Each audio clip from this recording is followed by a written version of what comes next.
Hi guys, so this week we're talking about weaving.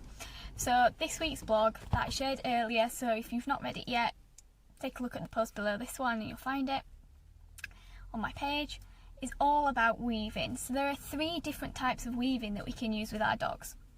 So today I'm just going to give you a quick overview of the 3 different types, their pros, their cons, and then you can read the blog post to find out a little bit more. So number 1 is our agility weaving, so that's weaving in and out of poles.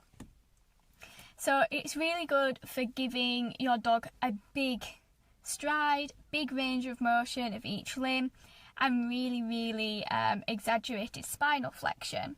But because it's such hard work and they're having to make such big movements, it does mean that you can get tension in the muscles that run either side of the spine, in the pectorals and the adductor muscles. So these are the muscles that bring the leg inward and outward. So our abductors and our adductors, and also the muscles that run either side of the spine because they're having to bend so much to get around the poles. So although it gives us that big range of movement, if we introduce it too quickly or we do too much of it, it can use the muscles too much and cause some tension there.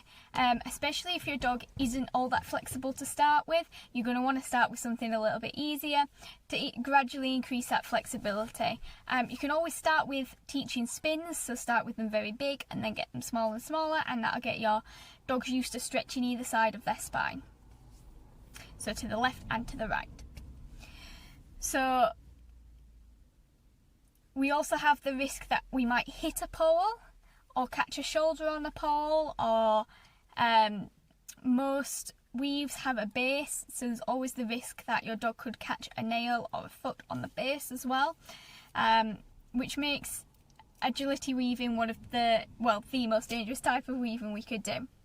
So the second type of weaving we could do is leg weaving, so that's getting our dogs to weave in and out of our legs, which is probably quite easy to do if you've got a small dog or if you're not super short like I am.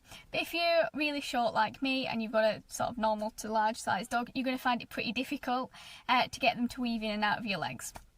But let's pretend that we aren't all small like me and we don't all have big dogs, and you've got some small dogs too.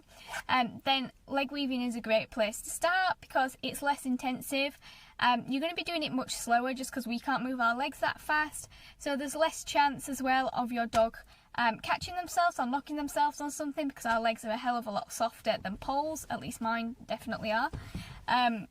So there's less chance of injury there from them knocking themselves or getting caught on anything. It's also much slower, and the degree of the turn is going to be less, so they're not going to have to turn as tightly. So it's a good way to introduce it without getting that really tight turn that can cause their muscles to get tight. But because we're still weaving, we're still getting that left and right bend, we're still going to stretch the left and the right hand sides, and we're going to still get that increased spinal flexion and the increased range of motion. So our third type of weaving is sort of weaving that we would use for conditioning. So this is done on a lead in walk and can be progressed to figures of 8s and circles to make it a little bit more difficult. So this weaving is much more controlled. Your dog's on a lead and they're walking, which means that they're going to engage their core, they're going to work all of their limbs individually, and although your turn's not as tight, you're going to get a bigger increase in the stride length, especially when you get to your figures 8s and your circles. You want whatever you're weaving around to be about 6 to 8 foot apart. I really like to use trees, because then with stepping over the tree roots as well, you're really improving the range of motion flexion extension wise, so getting them to lift their paws up and putting them back down, and you're also reminding them that there are things on the floor that they're going to have to step over.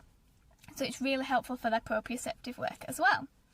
So that's my favourite way to do it, but you can just do it around cones or poles or sticks or whatever you've got to hand.